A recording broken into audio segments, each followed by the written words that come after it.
Hello, everyone, and welcome to Pucks and Brews. It is the summer, middle of July, hot as hell, draft and free agency and trade bonanza, extravaganza, gargantuan episode. How's everybody doing? I got my unsponsored Dunkin' Cold Brew right here. We're ready to go. Liam, how are you? This is going to be a long one, Shades. I'm doing well. Glad you got your cold brew. Gonna need it. Oh, definitely. And this was just took the first two sips. I needed this coffee. Well, off to a good start. Yeah, and off to a good start, off a good weekend, 11-mile run over here, training for a marathon. Hot as hell weather, hot as Yeah. hell again today. Got the AC going on today, so this should be fun. Yeah, should be a good time. You got a new mic? I do. This mic's been sitting in my backpack for a while. When I was broadcasting, this would be my interview mic for players, but I figured if I'm doing a podcast, I might as well just clip it onto myself. So you let me know if the audio quality is better, the same, worse. This is Hollyland, again, not sponsored, but they're pretty expensive, so I hope it would be good quality. But yes, new mic, feeling good. And if you haven't noticed, I trimmed the beard. Yes, you did. Yeah, no, it It's was good. time. It was time. But I have another surprise before we even get started. Not only do I have cold brew, I have a bottle of water, which I will not show the company. I have glass of apple juice.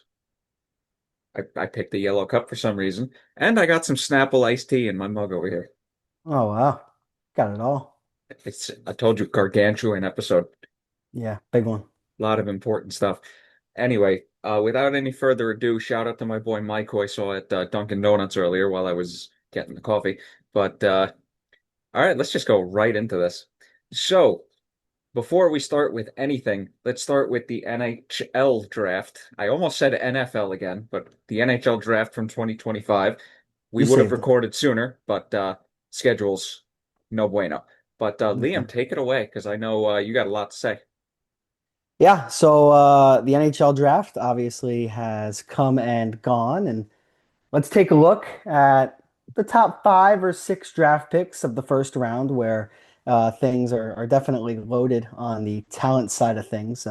Not necessarily as deep of a draft as next year is expected to be, but when you look at this top 10, I mean, there is talent oozing from each and every one of these players. So, obviously, first overall, the New York Islanders select Matthew Schaefer, defenseman, 6'2", 186 pounds, played in Erie. Here are his stats from the last two seasons: 17 points, then 22 points. But again, that 22 points coming in 17 games. He was a plus 21. He raised his plus minus plus 23 from his first year in the OHL to his second year in the OHL. Simply put, Shades, this is a number one defenseman.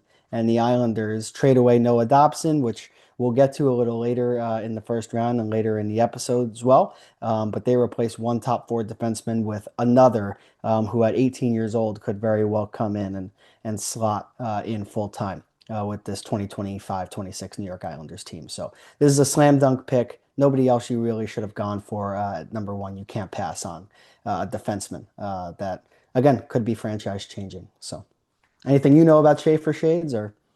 I just knew that he was going to go first overall because that was the consensus, and Yeah. Misa was also going to be a top three pick. That's literally all I knew going into the draft. Well, you're pretty good. Well, that and plus Hagen's was a hot name too. Yeah, especially for the Islanders. One note on Matthew Schaefer. Islanders really nice touch putting his mother's initials inside of the collar of his draft day jersey as mom passed away after a battle with cancer, something he was very emotional and open in talking about on the draft day show. So even though he's an Islander shades, I was watching and I was saying this kid, for 18 years old, I mean, wow.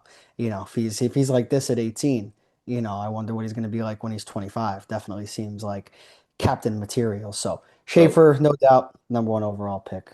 well, he's going to be on the Islanders, so I hope he's a bust. But Yeah, yeah. Well, the person definitely leaves a lot to root for. But at number two, Shade, you talked about Michael Misa. Again, he was easily put forth to be a top three pick in this draft, and here are his stats. I mean, we're going from a defenseman here to a forward who scores a lot of points, and he had a 19-point jump from 22-23 to 23-24. But then when you get to 24-25, I mean, Shades. I mean, That's those over numbers 2 jump. points a game.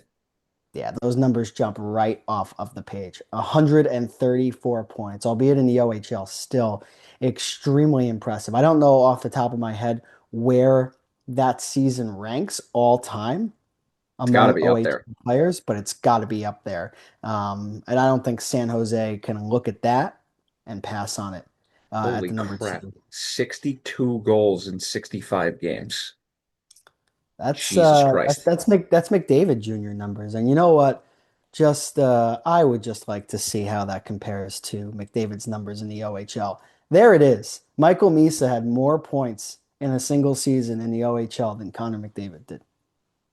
Well, granted, he played more games, but Played more games. Yes, a lot more games. But it just goes to show you that Misa could be a generational talent. So number one and two, definitely hard to choose from. But the Sharks get a centerman, and look, Shades, the Sharks, Mike Greer is building with Macklin Celebrini and Will Smith, and now Michael Misa on the back end, Dickinson, who's going to be really good for them. They pick up Askarov from the Nashville Predators, one of the top goaltending prospects in the league. It could not be before long that the San Jose Sharks are a really good team again. So yeah. they're building quite a foundation. Yeah, it's weird because I remember a couple years back, everyone was just like, what is Mike Greer doing? He looks like he's destroying the Sharks, from the inside out. But fast forward to now, he's building something. He's building something, and maybe in 3 to 4 years from now, we could look at San Jose in a much different sense than we've been looking at them over the last couple of years. Oh, yeah. But on the topic of San Jose Shades, they were heavily rumored to be taking a look at the Swedish centerman Anton Frondell at number two rather than Michael Misa. And that's saying something looking at Misa's stats and what he was able to do, especially in his final season in juniors. But Frondell, easily, he compares to one player, Shades. And that player is Alexander Barkov, an elite two-way center. And I think if Barkov was getting redrafted in his draft year, I think that there's definitely a case for him to go number two, maybe even number one in that draft. So Frundell, a little bit of a reach from Chicago, but scouts love this player. Again, in the Swedish league, a little bit different. The statistics can't really read too much into them, but that's the top Swedish league as a 17-year-old. And he put up nearly a point per game and had impressive playoff numbers as well. You look at that plus minus. I know people say it's more of a team stat, but it went up every single year that he was in Swedish one in the top Swedish league. And this is, again, a player with very, very high upside when you're getting compared to Alexander Barkov, right? Well, there also is a lot of luck in the plus minus stat. There is. A Yeah, lot of like I people said. forget that. Yeah, but Frundell, he seems like as can't miss a defensive forward prospect as there's been in the draft over the last few years. So I'm excited to see what his development looks like. You want to know who that reminds me of now that you said that off the top of my head? Anton Lundell.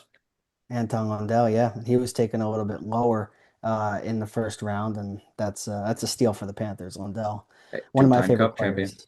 Yeah, two-time Cup champion. Lundell, Luostarinen, and Marchand. What a line. Not fair. Anyway.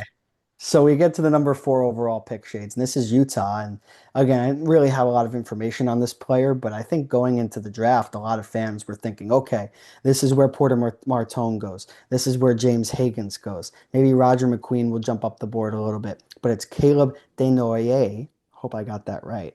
A little bit of a French spin on that one. Let's take a look at his stats. Again, 2 seasons in the QMJHL. Personally, being in the ECHL, when I see players coming out of the Q, you could just tell that there's a little something different about them in a good way. So I like this pick here. He jumps nearly 30 points from 23-24 to 24-25, and he wins a championship with Moncon Wildcats as well. 30 points in 19 playoff games, by the way, for this player. So Well, you know the English or the American in me is saying they drafted Desnoyer the Destroyer. I'll see myself out. yeah, it's a good one. Those broadcasters out in Utah might have to work on something there. I like that. But again, Denoye, he is a player that could very well blossom into a top six NHLer pretty soon here. And then we get to Barry Trotz and the Nashville Predators and Brady Martin. Again, Martin, a player with significant upside as well, as all the players in the top 10 um, tend to tend to be. Let me see if I can find him here. There he is. Hmm. But again, you just look at the jump from one year to the next. Oh, the Sioux Greyhounds. I'm surprised Kyle Dubas didn't trade up for him. Yeah. Uh,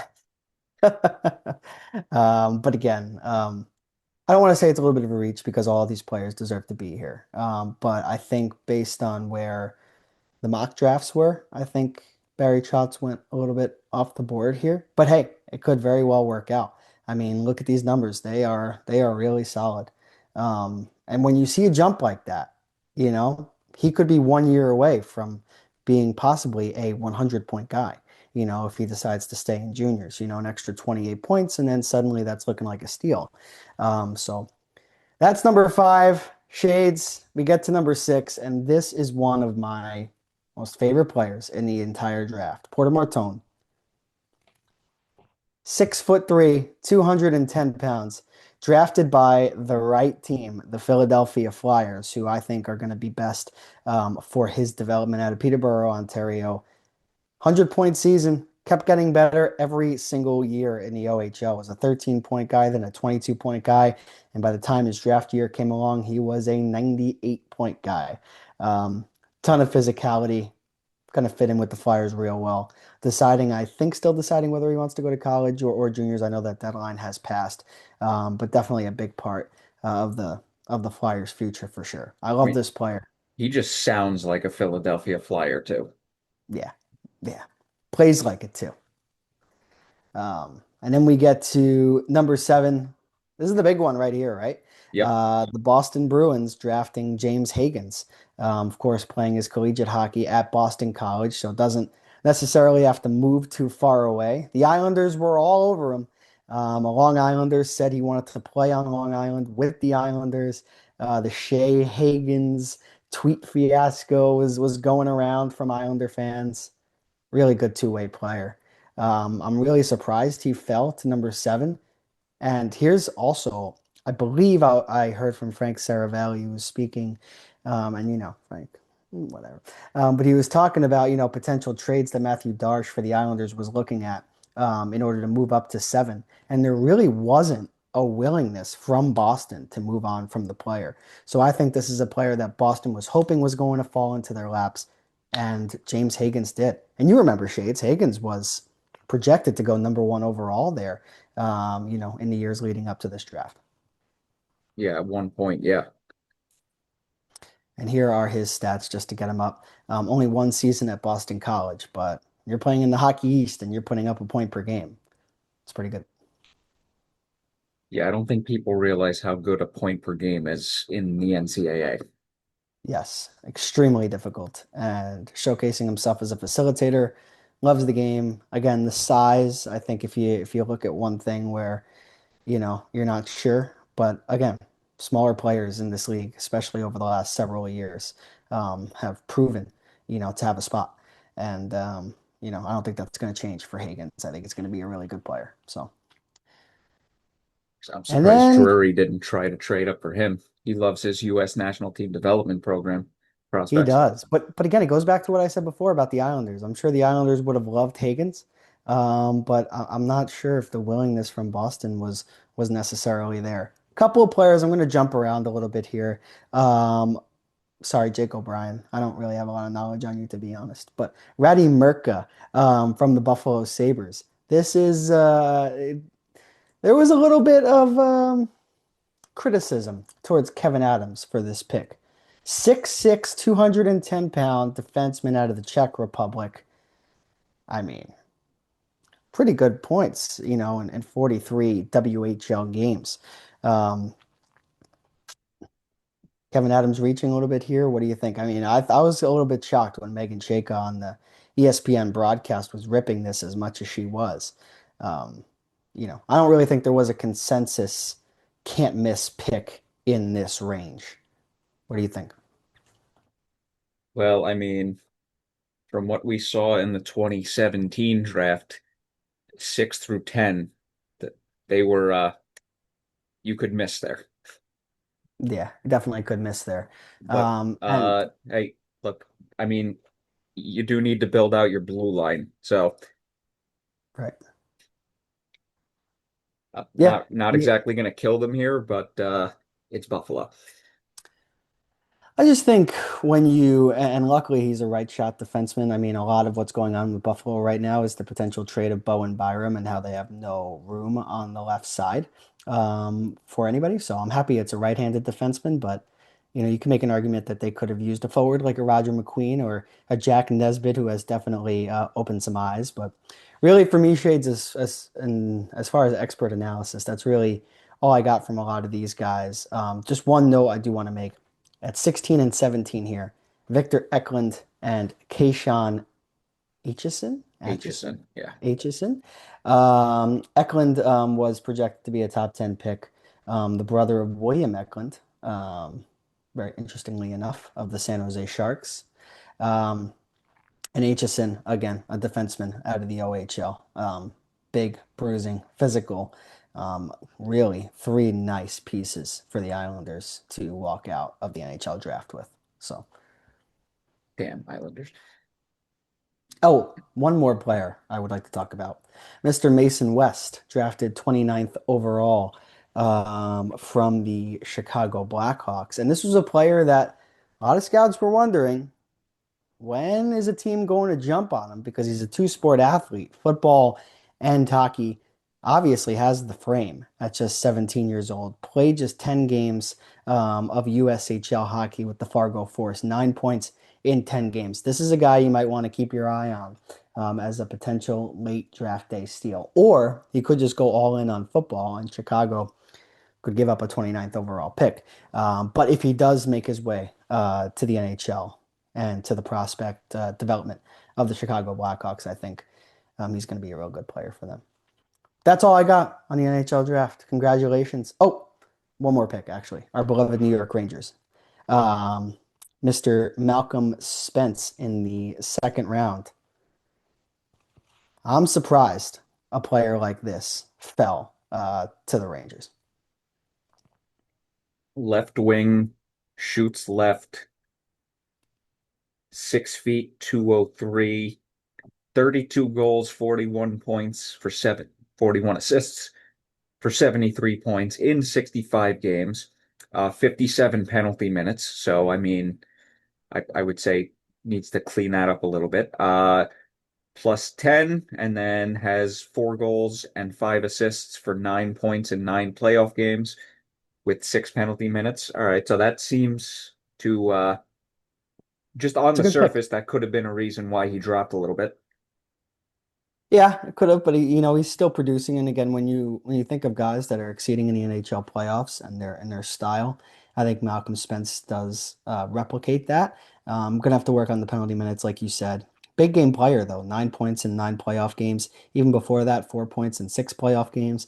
So I'm excited to see what comes of Malcolm Spence. But really, I mean, outside of the later draft picks, who are wonderful, but this was the one. This was the one draft pick that I think Drury got a really good selection on at his spot in the draft the first time he was able to pick. Yeah, and let's hope the kid works out. Yeah. And of note, the reason why the Rangers do not have a first round pick or did not have a first round pick in this draft, they elected to send that to Pittsburgh so they would have their first round pick next year in a much, much deeper draft. So that's the reason why the Rangers drafted um, in the second round with their first pick. So, I mean, that's been said by you twice now and about next year's draft, and I just want to say that my one of my friends who was saying that also told me a couple days ago they've started to walk back on next year's draft depth a little bit, which concerns me. But with, you know, just with every sport, the draft is a complete crapshoot. For all we know, this year could end up being better. It could be good, but I think, Let's hope that's wrong though, because we yeah, actually have draft capital going into a draft for once next year. there are a couple of sneaky picks in here though. Like, don't get me wrong. Like, I look at Mason West, I look at Bill Zahn in here. Um, Aitchison, who I talked about, Eklund, Carter Bear, Jack Nesbitt, definitely Roger McQueen. So there are some players that we could look at 3, 4 years down the road and say, ah, there were some steals in here. So we'll see how it all works out.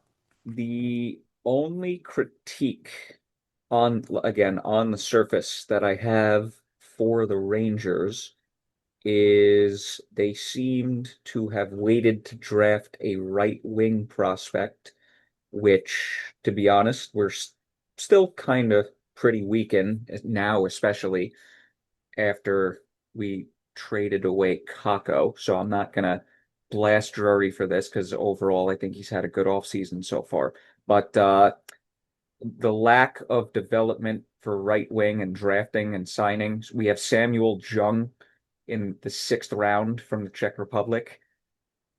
So, I mean, we have to pray he works out, but that is an area of weakness on the team that does need to be addressed sooner rather than later.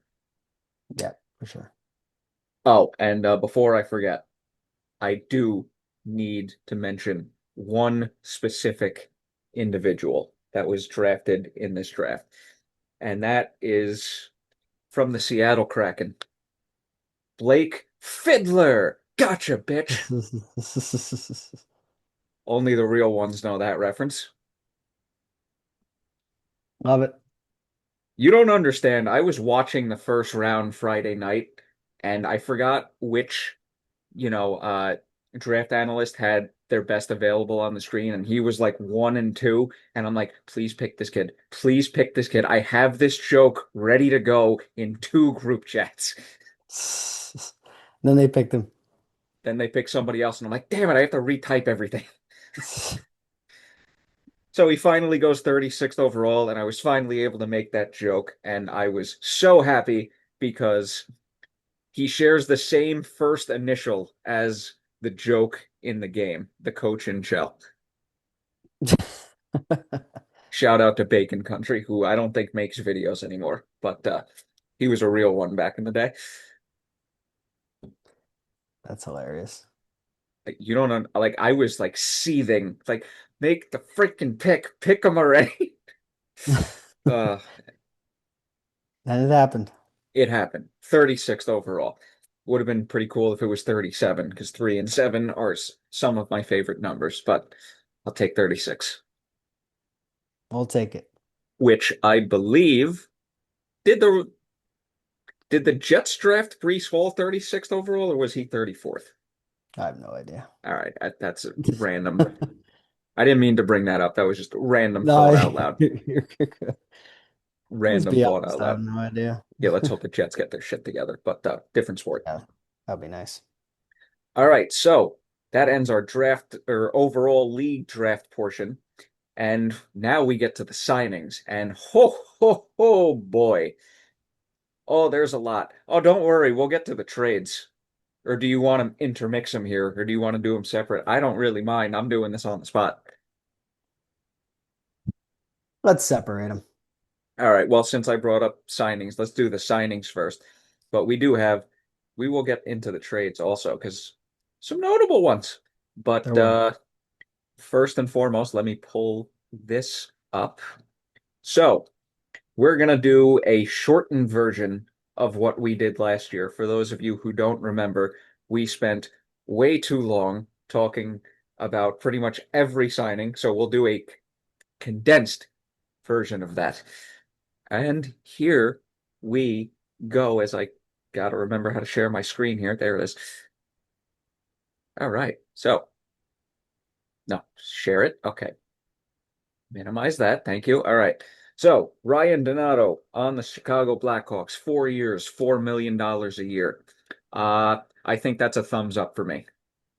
Yeah, Donato was a player that fit in Chicago clearly. He gets a payday, and the team gets a nice young forward to complement what they got going on over there with their rebuild. Yes, sir. Fabian Zetterlund, Ottawa Senators, 3 years, $4.275 million a year. He's 25. I mean, I think that's a solid deal. Love Zetterlund, one of my favorite players in the league. He's going to be good for them. Yep, left wing to be more specific. Matt Duchene, this was surprising for a 34-year-old. 4 years, $4.5 million a year. This one I was not much of a fan of. Yeah, the term definitely can be a little bit scary, but again, Duchesne, I believe, had 80 points, at least north of 70 points last year with the Stars. Really shows no sign of slowing down with his age. Really has found a home with the Stars. You could argue that it's a little bit high, but I think he's got 4 years of solid hockey left. Shout out to the players we're about to scroll over. Eric Robinson for Carolina, and then Niels Lundqvist, former Rangers legend, and Maverick Bork for the Dallas Stars. Shout out to Cale Fleury on the Seattle Kraken. Shout out to Mason Lohrei, I guess, on the Boston Lower. Bruins. Shout out to Justin Kirkland on the Calgary Flames. Adam Edstrom for the New York Rangers, 2 years, 975,000. With the way this kid plays for he's a staple on the fourth line moving forward. This is very good value for him. Yeah, you have two players, signed under $1 million per year in Rempe and Edstrom that are going to be on your fourth line. So I love it. Big fan of Edstrom as you are. And look at that 1% of the cap. What a great signing. Yes. Nice job, Riley Flurry. Smith re-upping with the Vegas Golden Knights. 1 year, 2 million. That's a good get for them. It just works. It just works for Riley Smith and Vegas when they're together. He's had his best years there. So If it's only a he would good have worked out for the Rangers, but I digress. Oh, that's wrong one. Wrong one. All right. Next up, we got JJ Peterka, which we will get back to this trade once we're done talking about the signings, but he signs with the Utah Mammoth, 5 years, $7.7 million per year. I think this is a good contract for both the player and the team. Yeah, I think it's a little high. I think 7-7 is high, but if he reaches his potential, then it's a good one. You kept the term down. So we'll see. Just remember, Rangers signed Jacob Trouba to $8 million for 7 straight years. Kill me. Yeah. Jamie Benn, 1 year with the Dallas Stars for $1 million. Veteran, longtime Dallas Star coming back for a cheap contract to help the team out with their current cap situation. Can't Yeah, I go love can't it. go wrong with this. Yeah, their cap situation was really brutal, and they were only going to be able to bring Jamie Benn back for $1 million. So I'm happy that he returns to Dallas at that number. It's good. Trent Frederick for the Edmonton Oilers, 8 years, $3.85 million cap hit. This one surprised the hell out of me. I mean, I think Frederick is a good depth forward, good bottom six forward, but I'm always weary signing bottom six forwards to long-term contracts, and he gets 8 years. Yeah, obviously this is a player that Edmonton coveted, right? When they acquired him at the trade deadline from the Bruins. I think 8 years is a little high, but I think Frederick is a player that his game will stand the test of time, at least for at least a 6 year duration of that contract. So I like it. We'll see. John Tavares re-upping with the Maple Leafs, 4 years with a cap hit of 4,388,420. LOL. That it just ended in those three numbers. But hey, he earned that contract. I'm surprised they signed him that cheap. I thought they were probably going to do like a 2 or 3 year deal worth closer to 6.5 million. But I I personally like this contract for the Leafs. Yeah, this reminds me of the Duchesne contract. Very similar players. Two once elite centermen who are up there in age who had 80-point seasons. Tavares had a 74-point year, but he scored 38 goals in 75 games. So very similar contract to the Duchesne one. I think the Maple Leafs did well here. They could not afford to lose John Tavares after. what We'll other we'll moves get back to that. are going to come. So it's my fault All too. right, next up, we got Brandon Saad re-upping with the Vegas Golden Knights, 1 year, 2 million. Feels like he's been in the league for like 15 years, but he's only 32. Like this contract for both the team and the player. Which team? Vegas Golden Knights. All right, 1 year, 2 million for Brandon Saad and the Vegas Golden Knights. Yeah, I'm with you. Team and player. Vegas is going to need depth, and they've got it. Next up, Noah Dobson. Before the sign and trade, which we will get back to, 9.5 million for 8 years. Signs it with the Islanders, now on the Canadians. To me, this was a little high for him.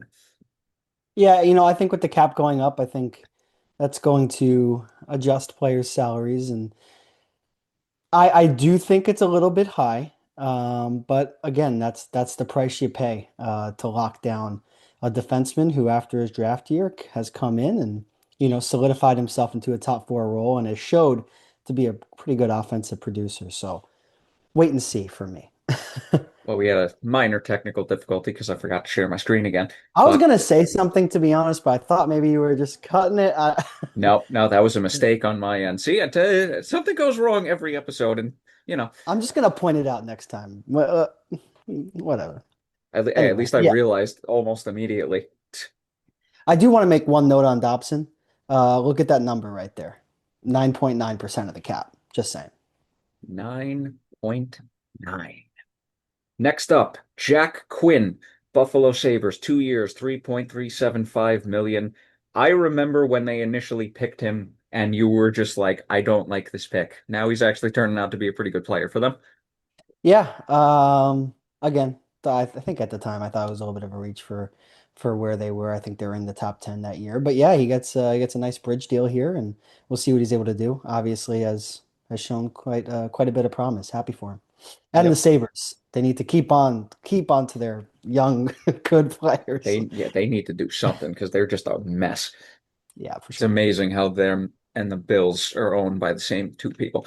Anyway, Sam Bennett with the Florida Panthers, 8 years, 64 million, 8 by 8.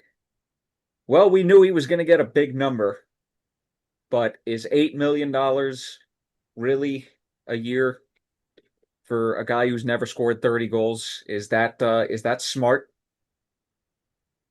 It's a great question, Shades, to pose.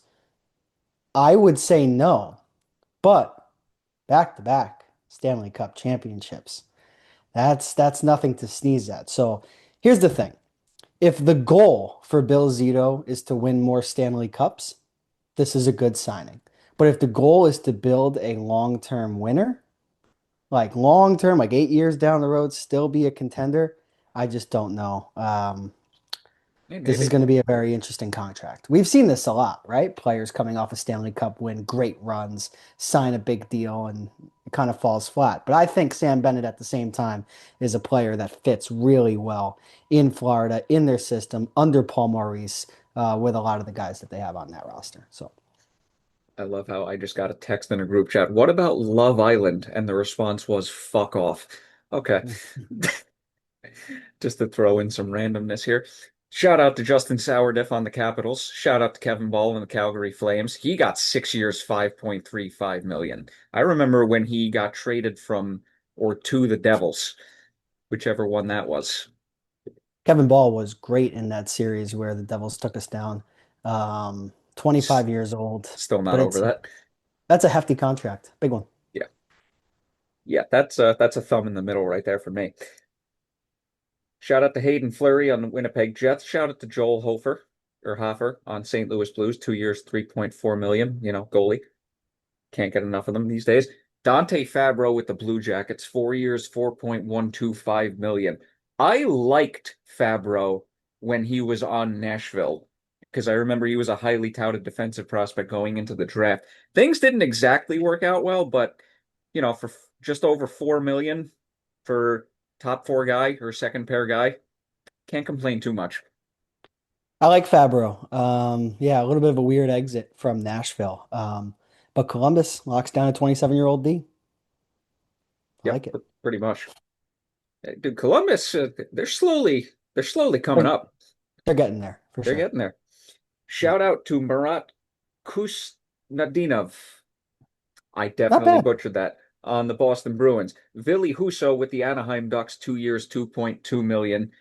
We're going to get back to the Ducks in a little bit with a specific trade that everyone knows I'm referencing. But that's a good contract for Husso. Yeah. Again, goaltending depth. We'll get to a couple of trades with Anaheim that will make this signing a little bit more clear. Yeah. But yeah, Claude Giroux re-upping with the Ottawa Senators, 1 year, 2 million. He's 37 right now, so that's a good veteran depth contract at this I'll point in his tell you career. what. If Claude Giroux didn't sign that and he went to the open market, he could have made himself a good amount of money. So I think Ottawa walking away with this player for $2 million on a 1 year deal, they should be pretty damn happy. Yeah. Back to the Maple Leafs and Matthew Knies, 6 years, $7.75 million, 22 years old. I mean, to me, it was smart to lock Knies up long term. They just need to hope that he, you know, is going to be worth this contract because that's just a tad bit high. I would have been a little uncomfortable going this cap hit for this term, but I think Nyes is a very good young player. Yeah, Matthew Knies is next up in that Maple Leafs top six. He is ferocious and he can score and he can play make. Um, Yeah, I'm on the same boat with you, Shades. I think Brad Treliving needed to extend this player. And I think with the cap going up, I think it's a deal that makes a lot of sense. I think this is a little bit along the lines of the JJ Peterka contract in Utah. So we'll see how they go. Signed to the same amount of money, I believe. Yep. Morgan Geekie and the Boston Bruins, 6 years, $5.5 million a year. I definitely would not have expected Morgan Geekie to get this contract, let alone with the Bruins. I got to be honest, I absolutely love Morgan Geekie. I do. And I think with Boston, they don't have a lot of young guys. You need to lock them up. Um, Geeky's a good player. He's a grinder out there, so I could see him making an impact. 5.5, not terrible, So Speaking of $5.5 million contracts, Nicholas Hague and the Nashville Predators, the lone draft pick of the Vegas Golden Knights that would go on to be on their cup team, gets traded and signs with Nashville. That's a good deal for Nashville. I like that a lot for Nashville. yeah, I really didn't like the trade, to be honest. The contract I'm a little iffy about, not as excited as you are on it. I mean, Hague is a big defenseman, 5.5 million. It's a little expensive, but 4 years, I think that could be fruitful. Also, just one note on Morgan Geekie. Very underrated. Scored 33 goals last year. So, Interesting. Did talk about not a know guy who that. could be on the up and up. So, but Haig, I'm a little bit iffy on. I'll get into more of that when we talk about the trade. Just remember, Dan Girardi signed for 6 years at $5.5 million in the 2014 year. So Yeah. that didn't work out well for the Rangers, but I Yeah. I think with Hay being 26, and I think that'll be good for them. It's more roster construction for me, to be honest. Yeah. But the contract, not bad. Henry Jokiharju with the Boston Bruins, 3 years, $3 million a season. I mean, Jokiharju's a decent depth player. So I think that's a good contract for Boston, Yeah, I've always liked Yoki Haru. I agree. going back to his Buffalo days.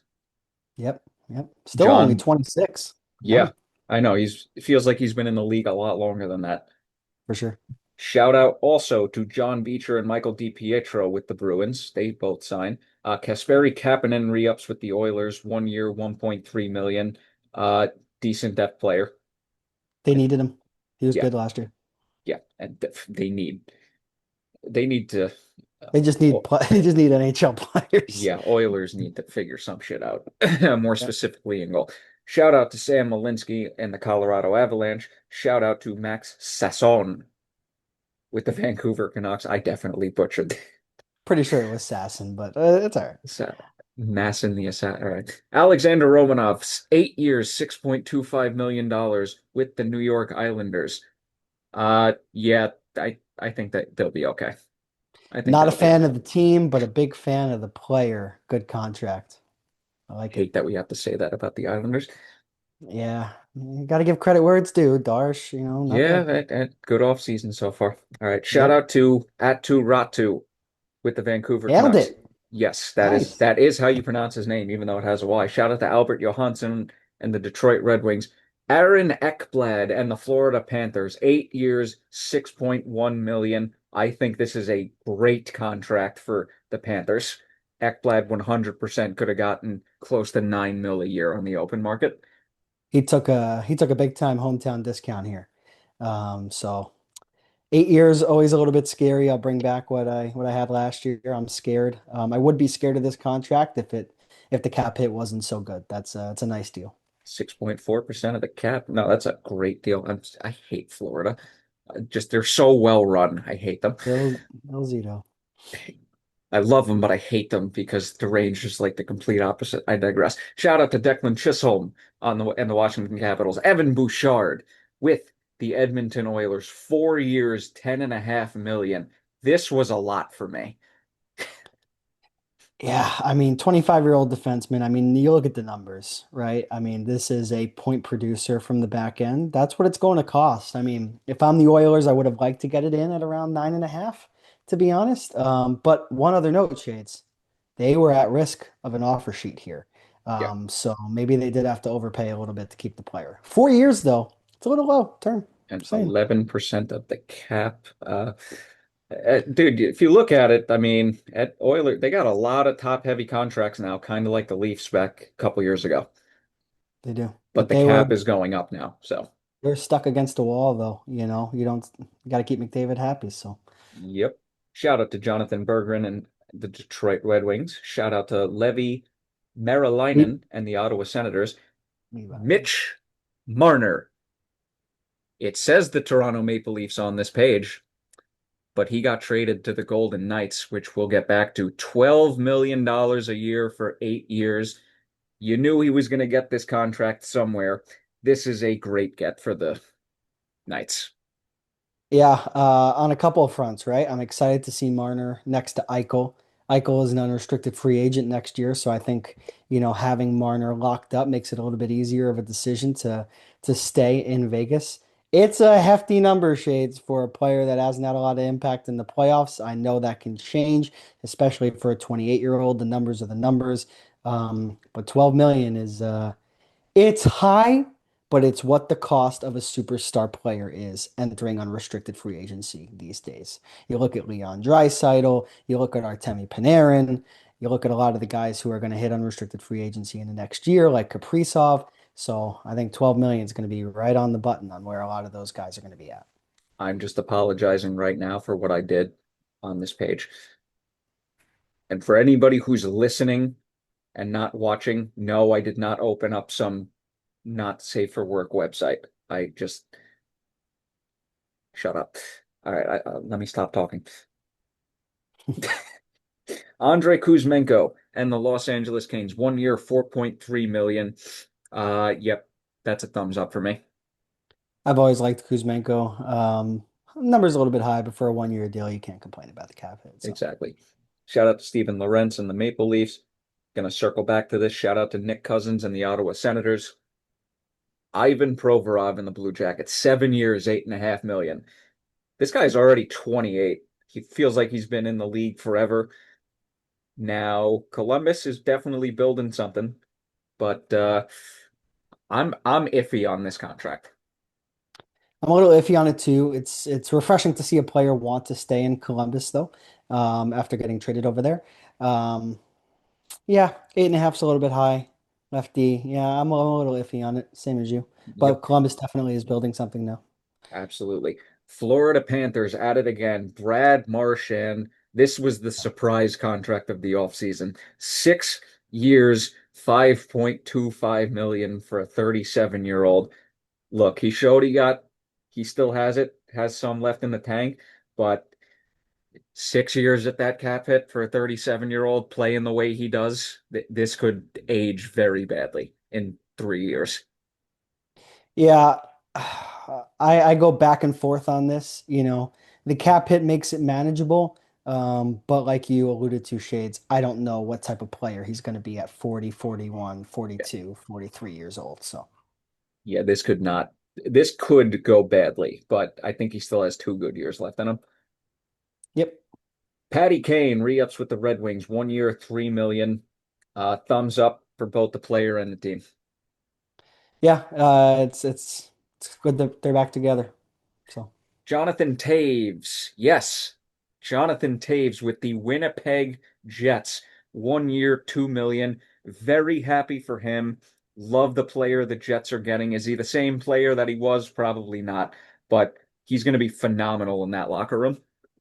hoping for all the best for Tays in his return. Yes, sir. Martin Fehervary in the Washington Capitals, 7 years, $6 million a season. I'm in the middle on this one. I like Fehervary, but I don't know if I would have committed this contract to him. I think if you would rank the top five most underrated defensemen in the league, Faravari would be on that list. He is unbelievable defensively. 7 years, a little bit high, but this is a player they needed to lock up. 25 years old, can't let him walk. So Okay, you know what? Fair enough. I'll go with you on this one. Shout out to that's, Thomas Nosek and the Florida Panthers. Connor Garland, 6 years, 6 million. I would not have signed this contract. I really like the player, but again, you're paying him until he's 37 years old. Or excuse me, until he's 35 years old, which is significant. So that's a Yeah, wait and see for me. yeah, literally. Thatcher Demko and the Vancouver Canucks, 3 years, $8.5 million a season. I mean, hey, dude, Demko's a starting goalie, and you're getting him for 3 years at 8.5 million. Can't complain too much about this one. Yeah, yeah, I think Arthur Seelovs is next up who won a Calder Cup with Abbotsford, so 3 years makes sense. Shout out to Tony D'Angelo and the New York Islanders. Shout out to Joel Hanley and the Calgary Flames. Shout out to Daniil Tarasov and the Florida Panthers. Logan Stankoven and the Carolina Hurricanes. 8 years, $6 million. I think this is going to age very well. Logan Stankoven, number one fan here. I told you when he got traded over there that he's a player that just fits the Carolina Hurricanes, and nothing has proven me wrong. And 22 years old, lock him up for 8 years. 6 million is a steal. Hardworking forward, so awesome contract. Great stuff. Yes, sir. Jake Allen. This was a surprise contract. This was definitely top three. 5 years for a 34-year-old backup goalie, Yep. 1.8 million. Well, at least they got their backup goalie slot covered for the next 5 years. This is a very interesting contract. What I'll say about this is, he would have gotten a lot more than 1.8 on the open market. So Devils keep the AAV down by pushing the term up a little bit. Oh And who yeah. knows? He's been around the league for a while, so Hey, for 1.8 million for Jake Allen, can't go wrong. you can stash that away with the cap going up if it's Oh an yeah. issue. So Shout out to Noah Juleson and the Philadelphia Flyers. Shout out to Rangers legend Colin Blackwell and Dallas Stars. Christian Dvorak with the Philadelphia Flyers, 1 year, 5.4 million. This is a thumb in the middle for me. yeah, a little bit high, but again, I'll go back to what I said about a few of the other 1 year deals. No real risk involved. So Parker Kelly, shout out with the Colorado Avalanche. That's more of a depth signing. William Eklund and the San Jose Sharks, 3 years, 5.6 million. Player with a lot of upside. Victor Eklund's brother just got drafted by the Islanders. Yeah, bridge deal here. So Brock Besser and the Vancouver Canucks re-up with one another. 7 years, 7.25 million. A lot of speculation that he was either going to leave or get traded in the years leading up to this, but he's staying in Vancouver. And yeah, I think that's an okay contract. it's nice to see Besser return to Vancouver. Yeah, good contract. I'm okay with it. Shout out to Gage Concalves and the Tampa Bay Come Lightning. on. Come on. Gage Gonclaves. Come on. Well, it's CAL. So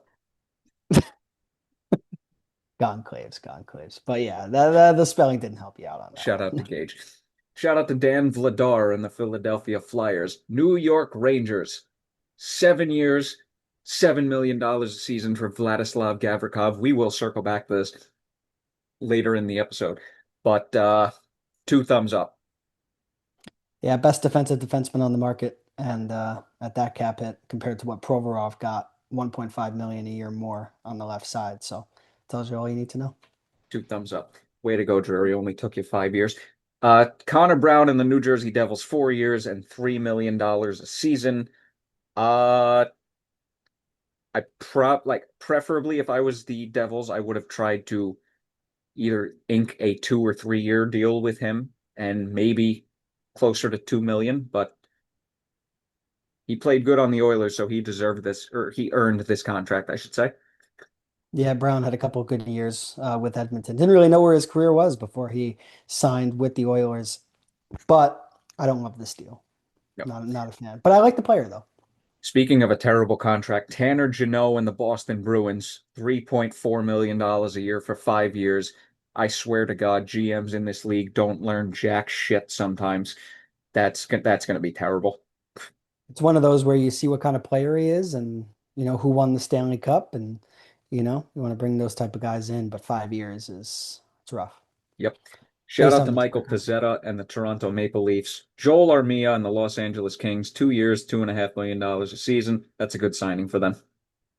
Yeah, always liked Armia going back to when he was in Montreal. Shout out to Dennis Gilbert and the Philadelphia Flyers. Ryan Lindgren and the Seattle Kraken. This contract surprised me. $4.5 million for 4 years. Look, I like Lindgren as a player, but I mean, he already started declining and breaking down, so this has the potential to go sideways. It has bust potential for sure. And I can understand why Colorado didn't want to pay that price tag. So Shout out to former awesome depth player, not so much anymore, Nick Bukestad and the St. Louis Blues. Shout out to Parker Wotherspoon and the Pittsburgh Penguins. Shout out to Capo Kakkonen and the Montreal Canadiens. Shout out to former Ranger legend Sammy Blais and the Montreal Canadiens. Brandon Tanev, 3 years, $2.5 million with the Utah Mammoth. Love that signing for them. yeah, Tanev, great player. Yeah, Utah's building something too. All right, just gonna try and speed this up a little bit. Shout out to all the four players right here with their specific teams. Mikey Eyssimont, also with the Boston Bruins. And all right, like I said, gonna try and speed this up a little bit. Nate Schmidt, 3 years, $3.5 million with the Utah Mammoth. I like this contract. I don't Yeah, love it. uh, Schmidt played well with Florida, so he deserved it. But yeah, Yeah, eh, it's one of I'm those like not loves. yeah. Uh, all right. Shout out to the Los Angeles Kings because they're going to lose in the Stanley Cup final in 2026. Corey Perry, 1 year, 2 million. I mean, if I'm they s- actually do make the final and lose, this is going to be hysterical. yeah, surprised Perry left the Oilers, but good for LA. Name of note: James Van Riemsdyk and the Detroit Red Wings, 1 year, 1 million. Can't go wrong with that. Anton Forsberg, 2 years, 2.25 million with the Kings. That's good. That's a good pickup for them. Yep. Cody Ceci, 4 years, $4.5 million. Yeah, that's one of the more what WTF contracts that were signed. Cody Ceci keeps on keeping on. He does. He does. Brian Dumoulin and the Los Angeles Kings, 3 years, 4 million. I don't know if I would have gone 3 years, 4 million, but I like the player addition for the Kings. Seems like the Kings just panicked a little bit when they lost out on Gavrikov, Little bit, especially little on bit. that left side. So Shout out to these two guys. Radek Faksa, 3 years, $2 million a year with the Stars. Good. I like that. very much underrated. Fox, a really good player. Jonathan Drouin and the New York Islanders, 2 years, 4 million. I think that will work out well. I'm iffy on that one. Well, I mean, I think he'll have one good year out of the two. They're in transition. They Yeah, need, yeah. Uh Shout out to these guys as listed here. How is Matt Murray still? Oh God. I'm just gonna skip right over that one. Alex Lyon, 2 years, 1.5 million to bat to to be on the Sabres. That I don't I don't know what the hell the Sabres are doing. Lars Eller, good pickup for the Senators, 1 year, 1.25 million. Connor Duar, I remember his name coming up when we were speaking a little while ago, with trade deadlines. Mikhail Granlund and the Anaheim Ducks. This was one of the more surprising ones. 3 years, $7 million a season. To me, not worth it. That's a thumbs down contract for me. Granlund was supremely sought after. Anaheim wants to get better. That's a big price to pay. John Klingberg, San Jose Sharks, 1 year, 4 million. Don't love this contract, but it's a 1 year deal. You got to reach the cap for. That's why. Yes. I mean, literally.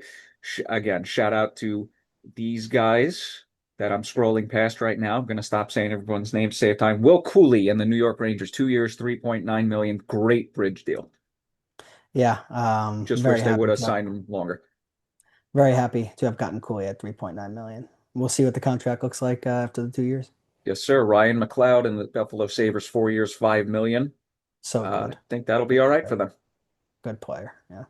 It says New York Rangers on the page, but it's with the Hurricanes, and we'll get back to this. 8 years, 7.5 million for Keandre Miller. Yikes. Hurricanes are hoping on upside. That's what they're Yep. banking on. Again, shout out to all the players I'm scrolling past right now. Taylor Radish, New York Rangers, 2 years, $1.5 million. This can be a great signing, and I I hope like it it. is.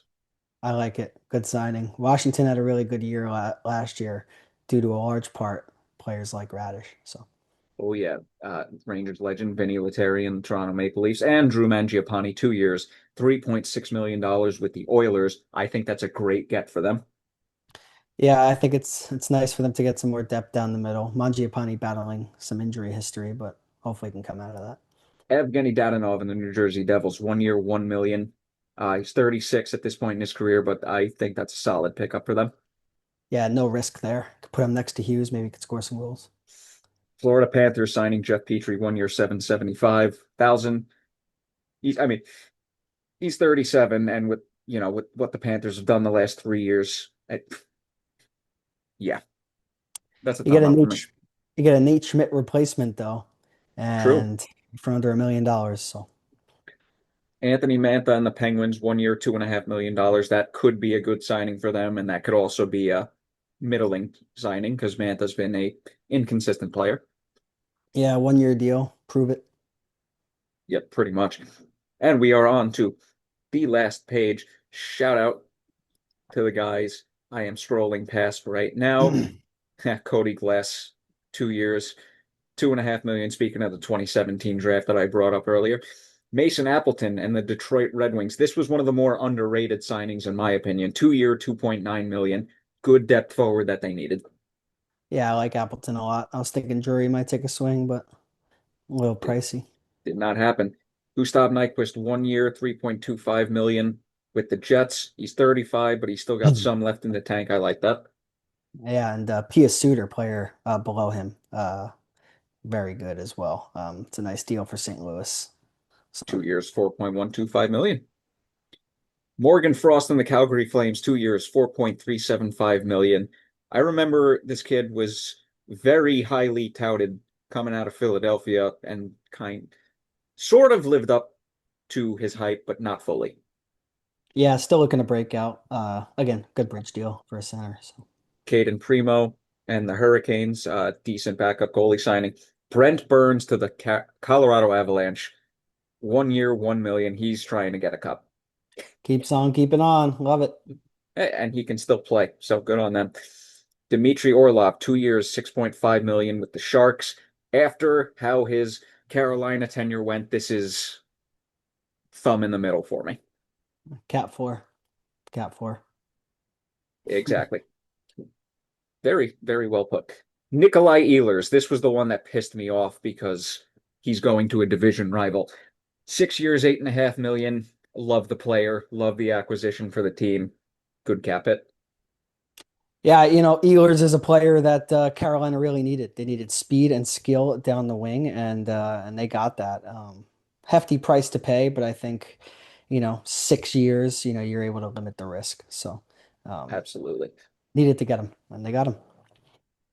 Anthony Beauvillier and the Washington Capitals re-up 2 years, 2.75 million.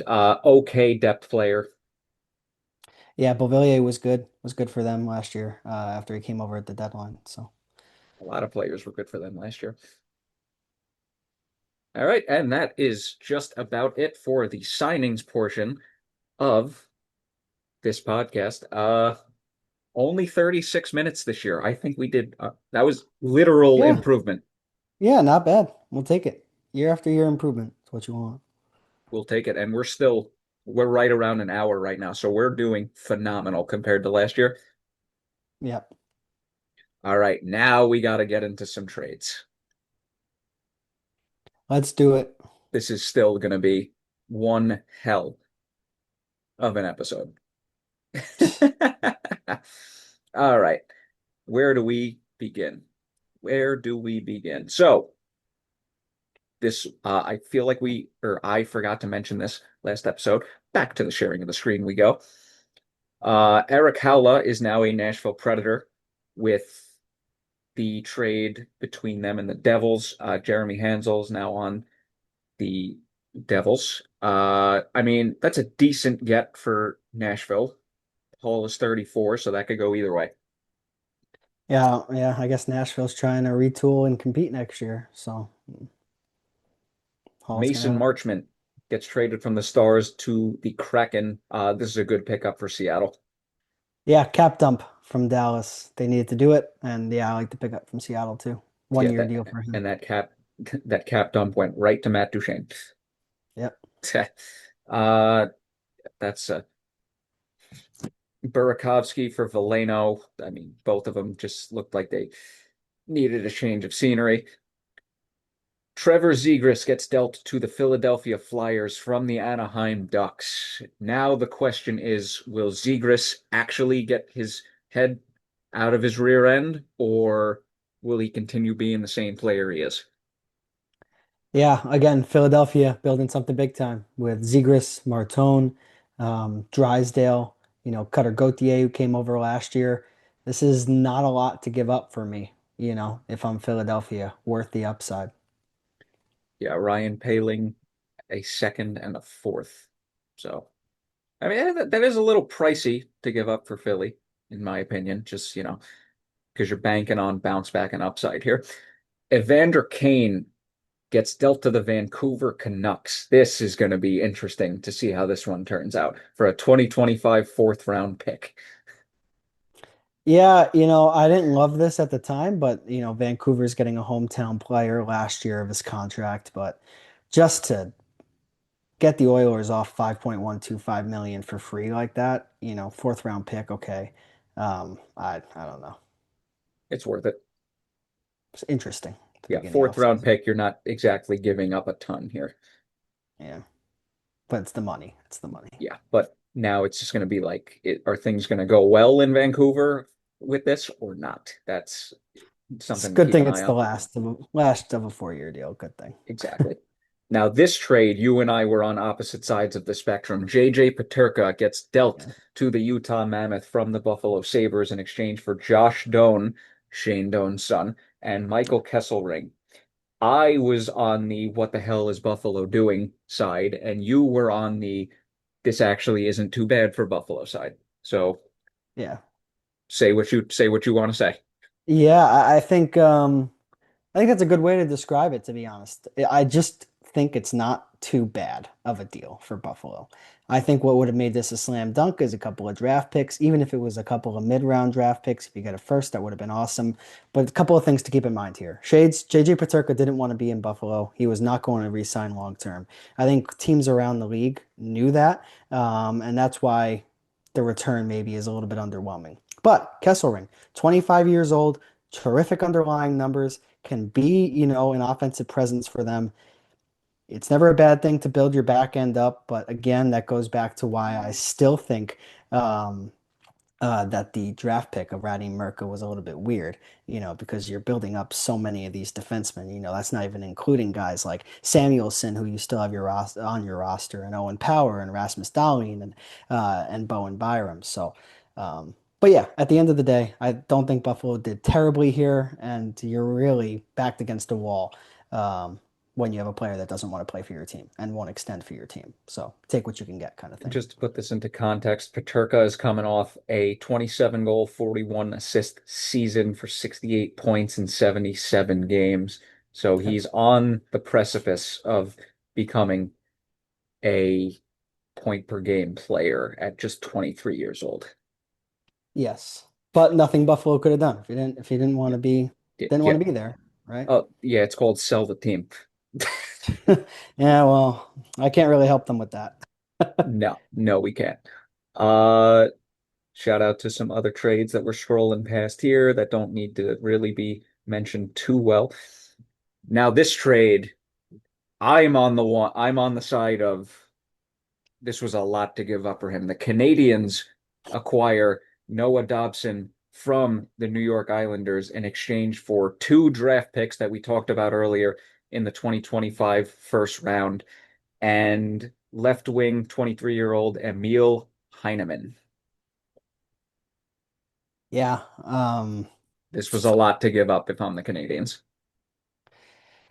Heineman was a player very sought after by the Islanders that Elliot Friedman would go on to say in his 32 Thoughts podcast. Two first round picks, right? Turned into Aitchison and Eklund, two players that slid down the draft board a little bit. Dobson gets that extension that you and I were both a little bit iffy on. So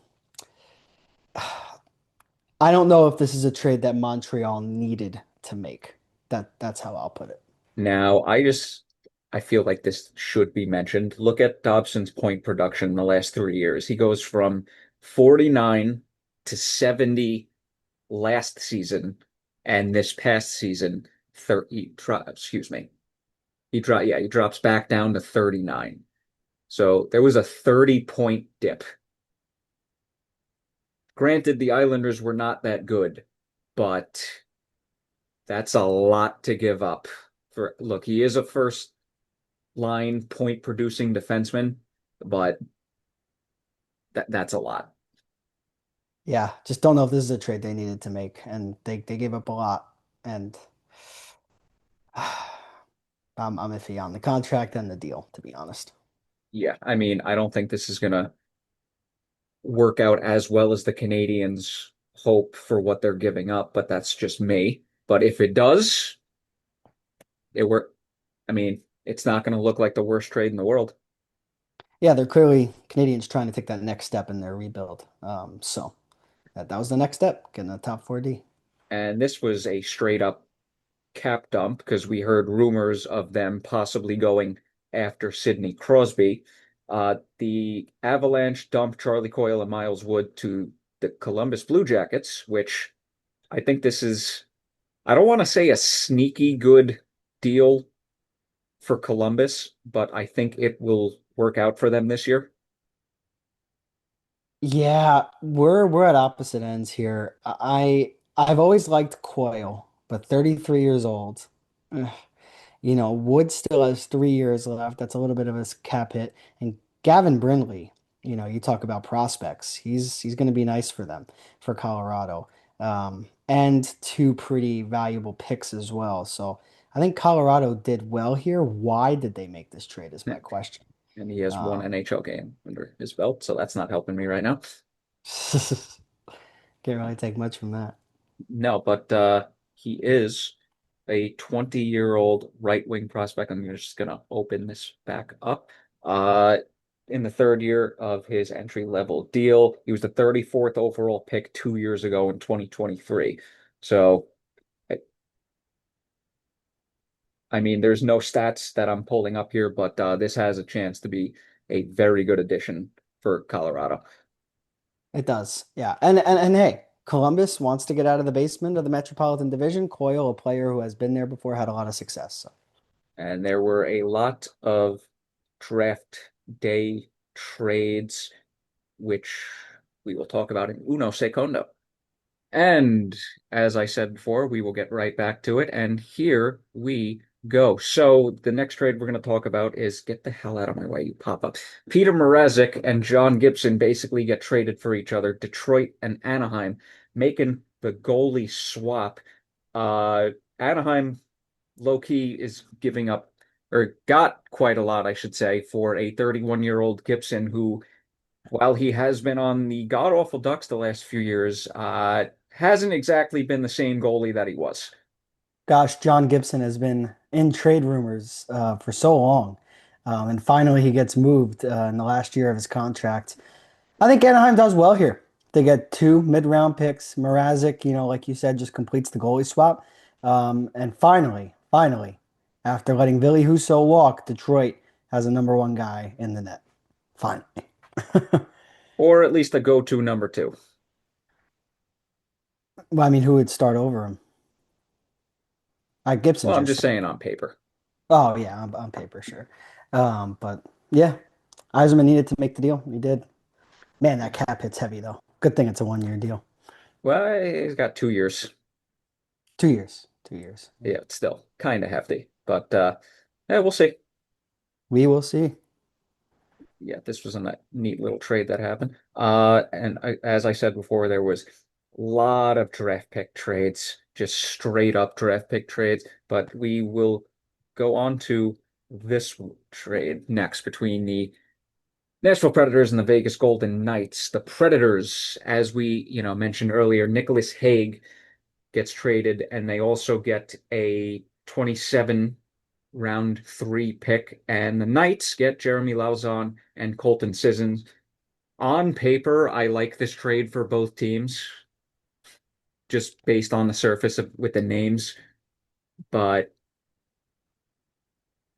it can also be a middling trade in the long run for both teams. I'm very iffy on teams trading away longtime players, and Colton Sissons is one of them. Signed a 7 year deal, really a staple in Nashville.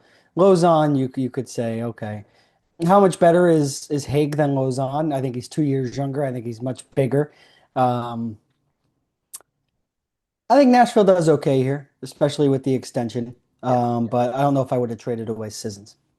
That's a core guy. Yep. Well, I mean, look at what Vegas does. They just trade everybody. Yeah, Uh, yeah, they do. I wouldn't be surprised if those are two pretty underrated additions for the Knights throughout the year. the next trade, may we have a moment of silence for the future considerations traded? Thank you. The Minnesota Wild acquire Vladimir Tarasenko from the Detroit Red Wings for the aforementioned future considerations. Rest in peace. So, I mean, hey, this is a good get for Minnesota, in my opinion. Tarasenko still has game, He still has game. He didn't work out in Detroit. Doesn't mean he's not a good player still. And hey, you got him for literally nothing. So pretty except much. money, Yeah. except money. Yeah, 4.75 cap hit for the year. And hey, he might end up playing with Kaprizov, so that could work out very well. Absolutely, absolutely. And Detroit, I don't know what they're doing, but that's a story for another day. All Can we right. talk about that trade down there? I just don't want to skip past it. Matthias Michelli goes from Utah to Toronto. I love this pickup. I think Michelli, very good playmaking middle six winger. So Maple Leafs, who are going to need a lot of that, I just want to give them a shout out here. You get him for a third round pick. Michelli, good player. All right. See, good thing I had this open. Next up, the aforementioned, as we said before, Mitch Marner Mhm. traded to or signed with the Golden Knights, technically a sign and trade Yep. via the Toronto Maple Leafs, but Nicholas Roy for Mitch Marner straight up. Uh, for anyone thinking, how the hell was that a straight up trade? Marner was a UFA, Yep. and well, at least the Leafs didn't get absolutely nothing in return for letting Marner walk. So they got something. Yeah, I agree with you there. Nick Waugh, very good middle six center again. On I'm the, even fucking up the easy names now. that's okay. Uh, I like Waugh as a player. Toronto gets something back for Marner. Um, I like this for both teams. Vegas gets exclusive signing rights, gets that 8th year. So Yeah, and I forgot to go back and watch Marner's press conference with how he explained how everything went down, but he was gone. He was gone. yeah, yeah, Next up, the Boston Bruins acquire Victor Arvidsson from the Oilers for a 2027 fifth round pick. I like this trade for the Bruins. He's going to fit well there. Arvidsson? yeah. Arvidsson did not fit well in Edmonton, and Nope, Boston needs some offensive help. So it's good. exactly. Uh, do you have anything to say about this trade? I do. Two very interesting prospects getting traded for one another. Um, Maylou had a little bit of an interesting personal history during his draft year, if you remember, that caused him to slip down a little bit, but still very talented. And Bolduc, is pretty good as well. So these are two players to just keep an eye on next few years. Actually, since the St. Louis Blues, Jordan Kyrou is going to be a name to keep an eye on. Yes, yes. This was a funny one. Alex Nedeljkovic getting traded to the San Jose Sharks from the Penguins for a third round pick in 2028.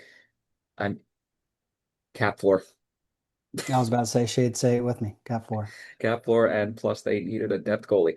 And we get back to this, which again, we're going to harp on again at the end of the episode when we get to our specific Rangers talk. So Keandre Miller gets traded to the Carolina Hurricanes for a fucking haul.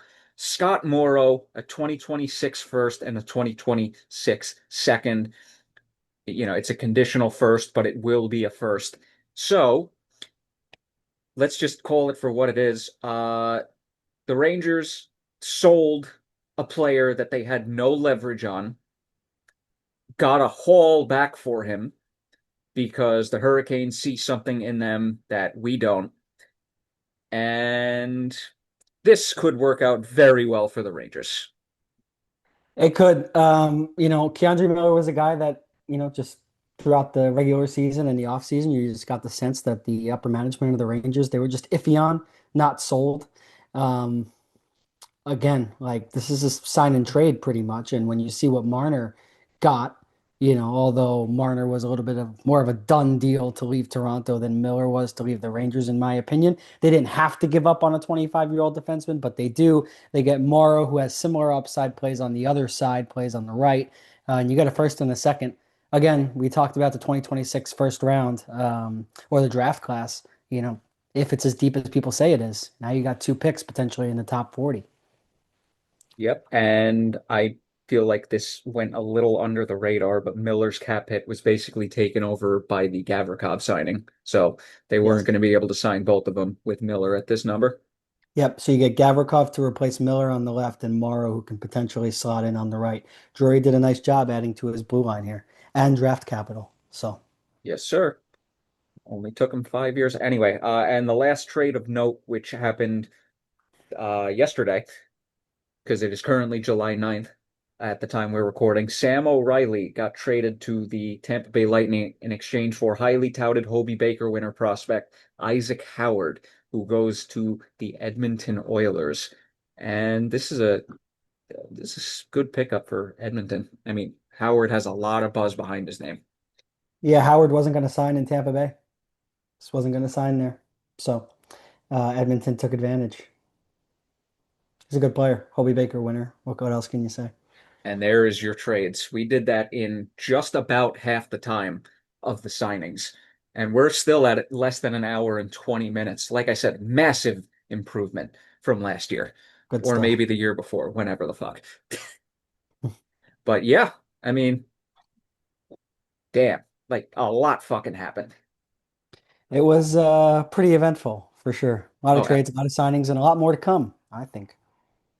yeah. I mean, hey, if we were having this much of a noteworthy offseason this year, can you just imagine what next year is going to be? Yeah, next year's going to be wild. Yeah, With because Kaprizov and Eichel and McDavid and you know, eh, assuming those guys don't resign. But yeah, exactly. Because as of now, the names currently available for free agency next year are some top tier names. Cale Makar as well, UFA. Yep. Although something tells me he is not going to leave Colorado. But What does that contract look like? I say he's getting at least 11, at least. Oh, I was gonna say 14. Well, I'm trying to be conservative here. Okay, so I'll go like 12, 12 and a half then. I mean, it's tough, I mean, oh, cap's going up, money's going up. It's fun time. Oh yeah. But like we like we said earlier in the episode, we always do have to talk about the Rangers to Yeah. end each and every episode. So, I mean, let's just get right into it. Well, we've already pretty much discussed everything that's happened. So, let's just, get slightly more into detail here. So, obviously, we have the Gavrikov signing, the Hmm. Miller trade, the Taylor Radish signing. Those are pretty much, well, the Miller trade and the Gavrikov signing were kind of the two main things, but, as well as the draft. But I have to say this before we say anything else.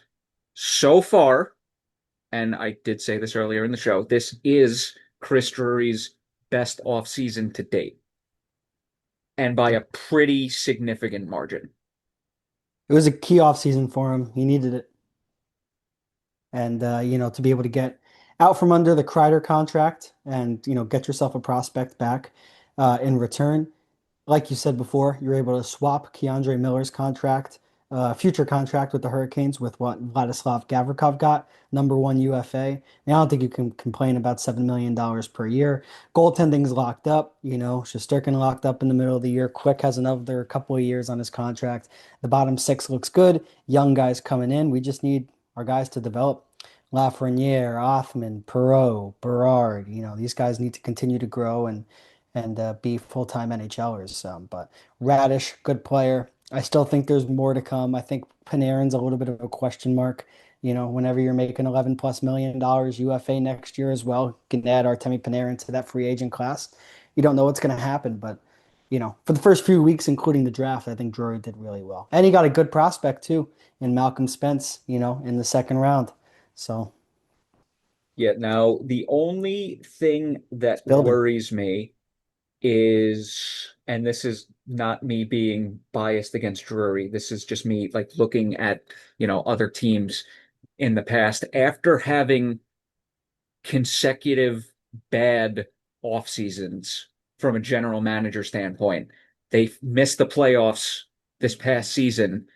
Is that going to have a ripple effect going into this season, or was last season a fluke? It's tough to really know and pinpoint exactly what it's going to be, but I would take the sample size from this core over the last several years rather than just one down season. I think there were a lot of factors last year that kind of jumped up in the middle of the year. Suddenly your core changed. You traded Filipino, you traded Capo Caco. I know those weren't exactly top six guys, but you bring JT Miller back. Now there's no Chris Kreider. Keandre Miller, who sometimes was a real liability for your team on defense, is gone.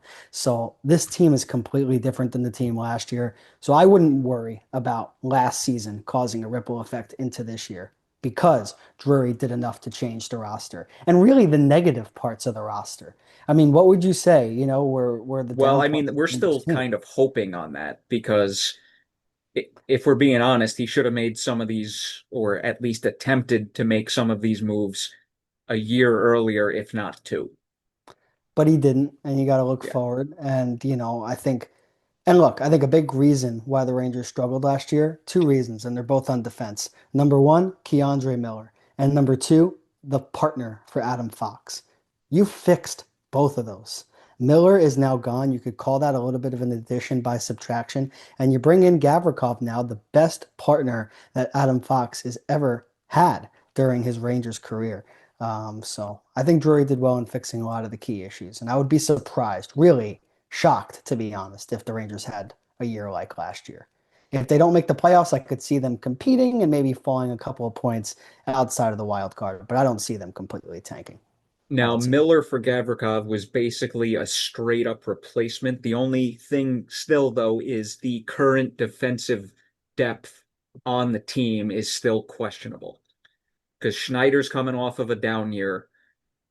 We all saw what Carson Soucy was. Borgen, that could be very hit or miss this year. And you're running with Euro Vakanainen and, well, now Scott Morrow and Matthew Robinson is a TBD. So there's still a lot of uncertainty on defense. And when it comes to the forward group, you have a lot of question marks also because, you know, Edstrom is 24. Is he going to continue to take steps forward? I believe he will. Parsonen is a huge question mark. Radish has the chance to work out. Will Cooley looks like he's going to build on a good season, but there's a lot of unproven talent on this roster. Yeah, I'm a little bit more optimistic on the defense, to be honest. Like I said, Gavrikov Fox, I think is going to work out really well. I liked Borgen last year. I thought he earned that contract, and I thought when you see the contracts that some guys have been getting this offseason compared to what Borgen got during the year, I'm okay with that. Who's going to play on the second pair on the left side? Morrow, a little bit of a question mark. You don't know what he's going to be. Matthew Robertson, too, has not had sustained NHL time. Vakanainen, I think, did okay in a sheltered role. Ideally, he's probably your seventh defenseman. But up front, you should be expecting a big jump from Alexi Lafreniere. If you don't Hopefully. get it, if you don't get it, this team's chances might be very, very not good. The fourth line, I think, is really set. I like Edstrom and Rempe on each of the wings. I think Carrick I was mean, I'm still like 50-50 on Reppy for obvious reasons. That's fair, but I think he has shown, different parts of his game to where you can look at him and be like, okay, this is something. Yeah, The you one might thing have that, something there. yeah, the one thing that you did mention though, Parsonen, I don't know. I don't know what Drury saw in him. He's your third line center right now, so I think it's what going to be Parsonen, Radish, and one of Berard or Brzezinski or somebody on that third line. I think that leaves a little bit, more to want. If you're a fan, second line, It JT also is going to depend on how full season. Sullivan is going to utilize Cooley. I would say he has to be in the top six role this year. You I know. mean, we think that, and I hope he is, but you never know because sometimes a new coach comes in, they don't see the Mhm. same in a player that a previous coaching staff and sometimes the fan base sees. So I'm hoping Sullivan makes the right decision on that because remember, he hasn't Yeah. coached the game yet. On that note, it's funny you mentioned that. There was a report that came out that Sullivan really wasn't a fan of Keandre Miller's game and didn't really want to have him on the blue line. And then he gets traded by Drury, which tells me that there's a good connection between the coach and the front office. So hopefully Cooley works out. Hopefully he is a top six guy for this team. But like you said, you need multiple young players to step up. I got to be honest, Brennan Othman needs to be a full-time NHL player this year. And I don't know if he has proven anything over the last couple of years to make me think that he could become that. I So, okay, look, I think his absolute best case scenario is a second line forward, not exactly a high end one, but I think he does have the potential to become a good third line player. yeah, and you're also banking on Gabe Perreault to come in, right out of I'm a college. little bit more optimistic on Perot than I was on Othman. Right, right. Just got to figure out what works. And, Mike Sullivan, I'm confident that he knows what to do and put players in the best position to succeed. So, I'm hoping so too, but he was coaching Pittsburgh for 10 years, yeah. won two cups immediately. Then, obviously, as we all know, won one round in 2018, falls to the Capitals. Penguins really didn't do much of anything after that. And I don't know if you noticed this also, like during that entire 10-year stretch, but I Mhm. feel like when they weren't clicking on all cylinders, aka in this specific scenario, when they weren't fully healthy, I felt like they were playing better hockey. And when they got fully healthy, their production and their quality of play dipped. Am I the only one that noticed that over several years? Yeah, I think when they were missing key guys, I think more often than not, you'd have the depth guys come and step up. And again, it's a different style of game, right? When you have Kreider playing, who doesn't really forecheck and more has a one-dimensional game, when he's out of the lineup and Johnny Brodzinski is playing, suddenly, the style of your game is going to be a little bit different. So, yeah, I think there's something to that. I do. I also think there's something to Rangers playing better when the backup goalie is in, but that's Well, just I me. mean, yeah, that's the story of our lives. Yeah, yeah, But hey, I mean, we didn't we mentioned this earlier, but Cooley re-signing on a bridge deal, if he better work out because he's showing all the signs of it definitely working out. But if something falters here over the course of the next 2 years, yeah, I mean, not only are we gonna be questioning this GM even more, but we're gonna be questioning the coaching choice, which I'm hoping we're not doing. yeah. I don't think Cooley's gonna have a decline. I I don't. don't think so either. You know, I think for the year that the team had last season, to be able to be one of the bright spots, I think that says a lot about what kind of player you are, which is why I'm so high on Cooley and Carrick and guys who had good seasons last year, despite all the chaos that was going around the team.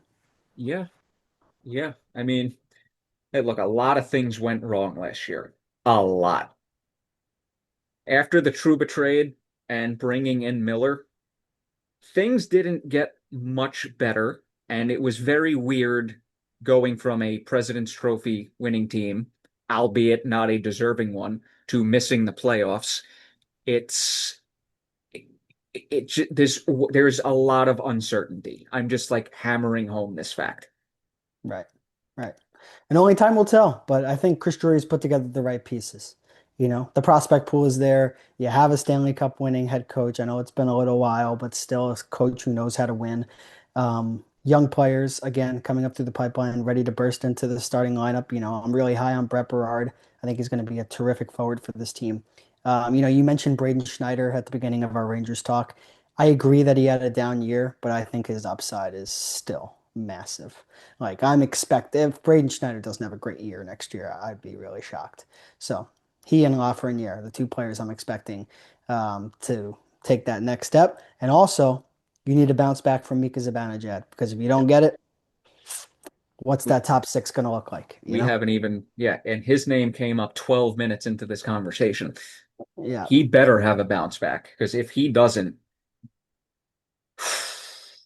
we could be in the same exact spot next year. And my camera, of course, goes out of focus. right at the end.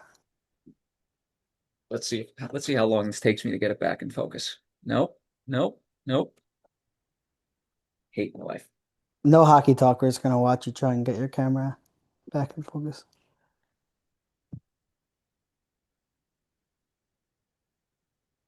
Yes. There you go. We're not sponsored by that company. Just I needed to get it. Needed to get my camera back into focus. Won't even say the name. Pencils. Yeah, now the question becomes with Chris Drury. We saw, or now we know, we will have draft capital going into next year.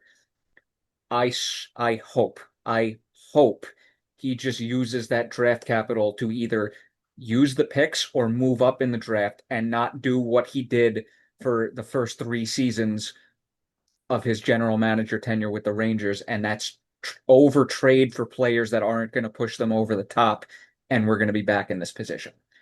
Hmm. I Yeah. hope. Yeah. I'm really trying not to be negative, but he's given me 4 years of examples.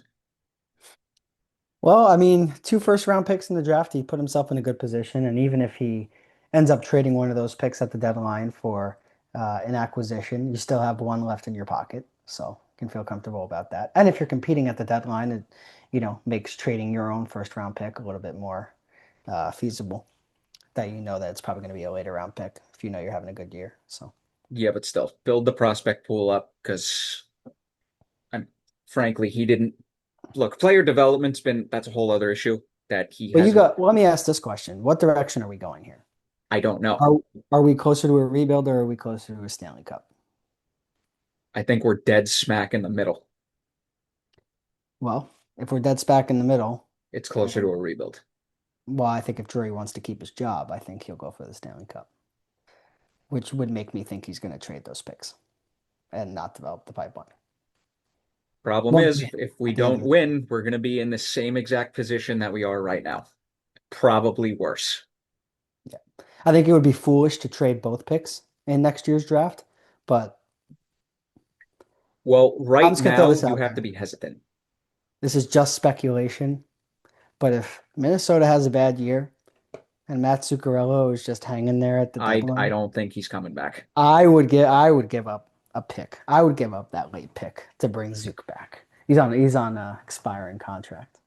But Look, as much as I would love it, I don't think Zook wants to come back to you begin don't think with. so? No, I think he's made it very clear that he doesn't want to come back. Send me those articles. I haven't seen that. Um, he was heartbroken to have left, and he loved playing with Zibanejad, and we just weren't going in that direction. But And yeah, also, he wasn't a fan of how Hank was on Hank's exit. He wasn't a fan of the organization on that one. fair enough. Yeah, but I will end it with this. If Drury is going to go back to his first 3 years, trading all these picks away, a team that showed you for 4 straight years that they didn't have it,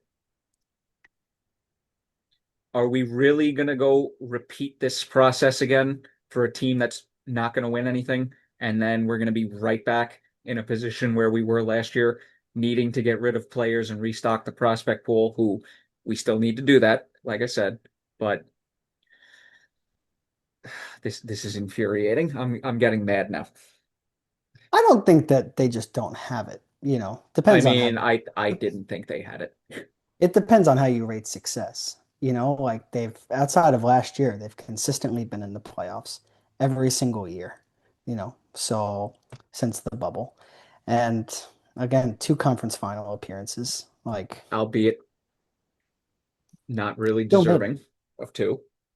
I think one out of 30 plus teams are going to be unhappy at the end of the day because they don't win the Stanley Cup. But I think this team has been competitive. But Drury definitely did make a decision with trading Kreider. That definitely does divide that core a little bit. You know, but with Miller at 32 years old, like are you going to go and rebuild? Just going and acquiring JT Miller. If you wanted to rebuild, then you're keeping Filipino and you're keeping all those guys, and you're not thinking about trading off Renier or Schneider. Okay. You know what? I need to steer the conversation in a different direction. So I've seen a lot on Twitter how it was called a catastrophic rebuild. I don't think it was catastrophic. Could it have been better? Absolutely. But a catastrophic rebuild does not result in announcing the rebuild in 2018, being back in the playoffs in 2022, making two conference final appearances in 3 years, and now you're in a worse position because the GM that took over for the GM in the rebuild did not do anything to help rebuild the prospect pool in those 4 years when he was trading away all those picks. So I guess my question to you, one, do you think it was a catastrophic rebuild? And two, how much did you think Drury helped or hurt things when he took over? Comparing the team that the state they were in then to 4 years later to now. Yeah, I don't think it was a catastrophic rebuild, but I think if you look at every single draft pick that's been brought in since that letter went out, I mean, outside of Lafreniere, most of them have been traded or are no longer with the organization. I'm talking about Hedel, I'm talking about Keandre Miller, I'm talking about Niels Lundqvist, I'm talking about Vitaly Kravtsov, a lot of these guys, so a rebuild to me is getting young players, bringing them in, developing them, and building a winner. And I don't think that's what the Rangers did here. I think they brought in young players. I think they didn't work out.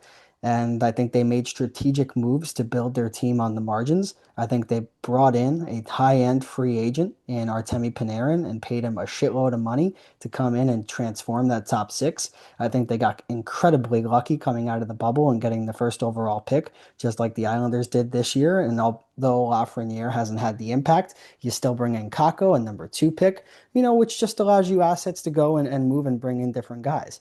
Heedle, one of the few draft picks that I mentioned did not work out, that did work out for the team. You're able to move and bring in a 32-year-old center who has had a couple of 100-point seasons under his belt in JT Miller, and somebody that you brought up and developed in your organization before eventually moving on prior to that initial rebuild. When Drury took over, I think he took over for a really good general manager in Jeff Gordon. And yeah, Okay. I I think a lot follow-up of the question. moves, yeah, a lot of the moves he's made have been questionable for sure. On a scale of horrific to good, where would you rank Jeff Gordon? Because to me, he's kind of like right in the middle in hindsight. Yeah, no, I'd say it was a good GM. I'd say it was a good GM. Okay, because I think he had his misses, but I thought he was good. I this would is much rather have him than Drury at this point. yeah, this seems to be a very divisive issue because I mean, everyone's like critiquing the hell out of Jeff Gordon, and I'm like, I can literally name you a longer list in 4 years of Chris Drury's bad moves than 7 years of Jeff Gordon. Granted, the Eric Stahl trade sucked. Mhm. That sucked. Trouba signing, it was okay at first, but went, slowly downhill. The McDonough trade, obviously, everyone is going to go back to. But the fact of the matter is, Rangers did not develop Brett Howden, who played a key cog in the Stanley Cup champion Golden Knights. That's on the Rangers. And we have a bunch of other stuff like that. Obviously, Kravtsov was a bad pick. He made up for Lias by trading him directly for Cooley. That's worked out so far. Again, a lot like, don't get me wrong. Gordon made a lot of bad moves, but he did make up for quite a bit of them. Yeah, there were a couple of good ones, there were a couple of bad ones. For me, good ones that stand out. How about acquiring Ryan Strome for Ryan Spooner in 2019? That one was pretty underrated, in Oh my yeah. opinion. Bad ones. The Buchnevich trade, which I'm surprised you didn't mention. Well, that Uh, was Drury. was that? It was 2019. No, that was Drury. That That was was Drury. 21. Okay.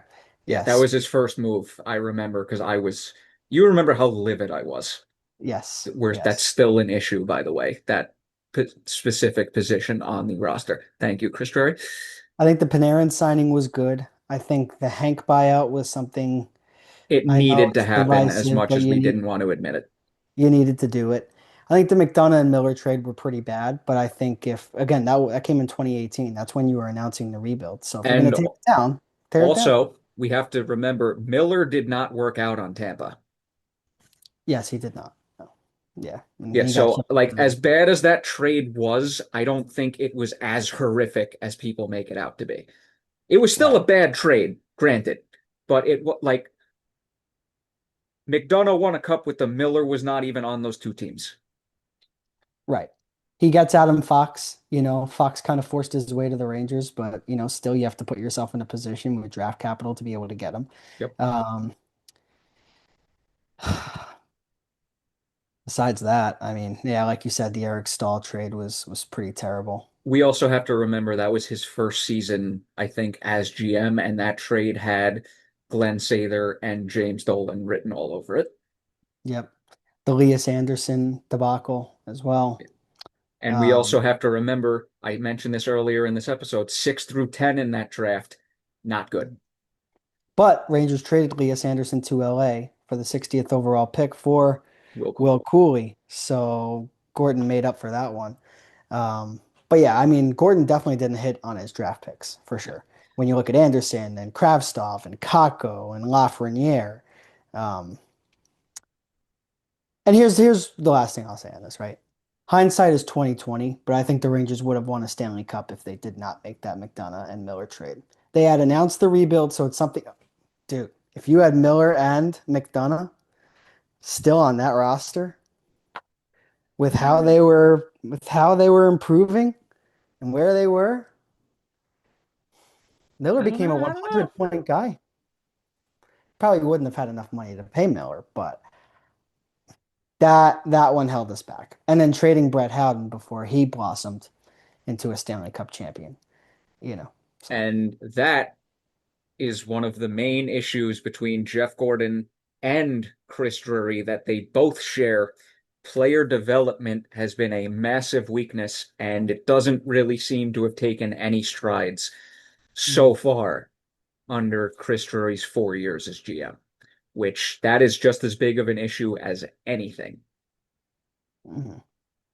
And like we said, the Buchnevich trade, overtraded for Cop, never re-signed Vetrano, Tarasenko. We got a whole bunch of moves there, and it's just he brings in a good player, Drury, lets him walk. Right. We have to hope Gavrikov works out because if this signing doesn't, whoa, we're not going to be in good shape. I think he will though. I think he'll work out. He'll play well alongside Fox, hopefully. Yep, hope so too. I mean, both Fox and Shesterkin need to have bounce back seasons because granted, I mean they didn't have it this past year, especially Fox. Right. But yeah, so that is all of my critiquing on the Rangers. We are an hour and 45 minutes in. Wasn't expecting this to go this long, but we needed to talk about that with the Rangers. So Yeah, we kept it shorter this year. It's we good. did. We did. I mean, it was still a long episode, but there was stuff at the end that we needed to talk about. Yeah, yeah. Needed to go into the Rangers and hopefully they'll come out better on the other side. Uh, Yeah, seriously. I mean, time will tell though. This is going to be an interesting season. Yeah, to say the I least. mean, a lot of things need to go right. Yeah, Getting rid of dead weight only does so much. Addition by subtraction only does so much. yeah. But I will say I did enjoy my coffee, my iced tea, Snapple iced tea, not sponsored, my apple juice, and my water. There you go. Yeah. I'm surprised you like never have anything to drink on this. No, no, I'm not a coffee guy. Sometimes I have my water, but not today. I I can't function without coffee half the time. You and billions of others. Yes, sir. All right. Well, I forgot to say this at the start of the episode. Everyone, hope you enjoyed a drink of choice watching or listening to the episode, depending on what platform you're on. And I don't exactly know when we're going to be back, but we will be back. I know probably we'll do one episode in August, maybe, because something is bound to happen. And if nothing happens, we'll be back after that. We'll be back Probably, soon. yeah, probably in September.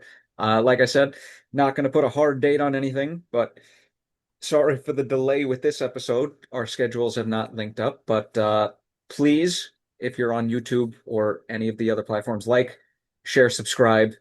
Please help the channel out. And cheers, everyone. Cheers. Air freshener, cheers. I won't drink it. As I almost choke here. Okay. Goodbye, everyone.